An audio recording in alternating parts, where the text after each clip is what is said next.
নন্দ উৎসব 2024। নমস্কার বন্ধুরা, ধর্মীয় ব্রতমালার নতুন একটি পর্বে আপনাদের সকলকে স্বাগত জানাই। আজকের পর্বে থাকবে জন্মাষ্টমীর পরদিনই নন্দ উৎসব কিভাবে পালন করবেন, জানবো এই নন্দ উৎসবের মাহাত্ম্য কথা।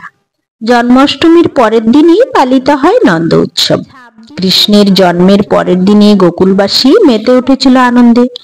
সেই আনন্দ উৎসবই হলো নন্দ উৎসব নামে পরিচিত। গোকুলরাজ নন্দ ছিলেন শ্রীকৃষ্ণের পালক পিতা। 2024 সালের জন্মাষ্টমী তিথি পড়েছে 26শে আগস্ট সোমবার এবং তার পরদিনই 27শে আগস্ট মঙ্গলবার নন্দ উৎসব পালিত হবে। নন্দ উৎসবের পৌরাণিক কাহিনী কি আছে? জন্মাষ্টমীর পরদিনই নন্দ উৎসব পালিত হয়।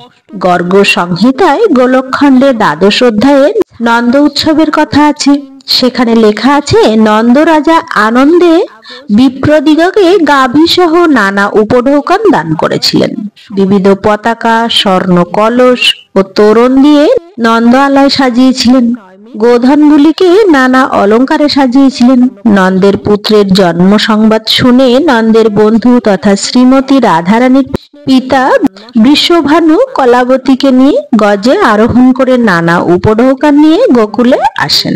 শুধু মনুষ্য জাতি নয়, সিদ্ধ, চারণ, গন্ধর্ব, যক্ষ, দেবতা, ব্রহ্মা, নারদ মুনি সহ বহু যোগী সাধু সন্ত ভগবানকে দর্শন করতে আসেন। কারণ ভগবানের শিশুরূপের দর্শন অনেক সৌভাগ্যের বলে পাওয়া যায়। ভগবান শিব এসেছিলেন বলে গর্গ সংহিতায় উল্লেখ আছে। এর কিছুকাল পরে নন্দ রাজা কৃষ্ণ ও বলরামের নাম সংস্করণের অনুষ্ঠান করেন। এই নামকরণ করেন আচার্যমুনি গর্গ। এই অনুষ্ঠান কংসের ভয়ে গোপনে করা হয়েছিল। গর্গমুনি বলরামের নাম সংস্কার করার কালে বলেন, এই বালক রোহিণীর তনয়, সুতরাং রোহিণীর নামে এর নাম অভিহিত করা যায়। নিজের আত্মীয় স্বজন মিত্রদিগর এই সন্তান নিজ গুণে আনন্দিত করবে, তাই একে রামও বলা হয়। শারীরিক বলের জন্য এর এক নাম হবে বল। যদুবংশীয় ও তোমাদের মধ্যে এই বিভেদ ঘটবে না। মানুষে মানুষে বিভেদ হলে সন্তানকে আকর্ষণ করে তাদের মেলবন্ধন ঘটে, তাই তার নাম সংকর্ষণ। এরপর শ্রীকৃষ্ণের নামকরণে মুনি বলেন, গর্গ বলেন, এই শ্যামবর্ণের শিশু এই প্রত্যেক যুগেই শরীর ধারণ করে থাকে। পূর্ব যুগে এ শুক্ল, রক্ত ও পীত এই তিনটি বর্ণ গ্রহণ করেছিলেন। বর্তমানে কৃষ্ণ বর্ণ ধারণ করেছেন, সুতরাং এর নাম হবে কৃষ্ণ। অর্থাৎ তোমার এই পুত্রের আরো বহু নাম আছে, বহু রূপ আছে। এর যত গুণ এবং কর্ম আছে সেই অনুযায়ী এর বিভিন্ন নাম এবং রূপ শাস্ত্রে উল্লেখ আছে।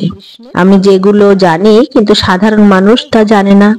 এইভাবে ভগবান শ্রীকৃষ্ণ ও বলরামের নামকরণ অনুষ্ঠান হয়েছিল। পুরাণ কাহিনী অনুযায়ী কৃষ্ণের জন্ম হয়েছিল মধ্যরাতে।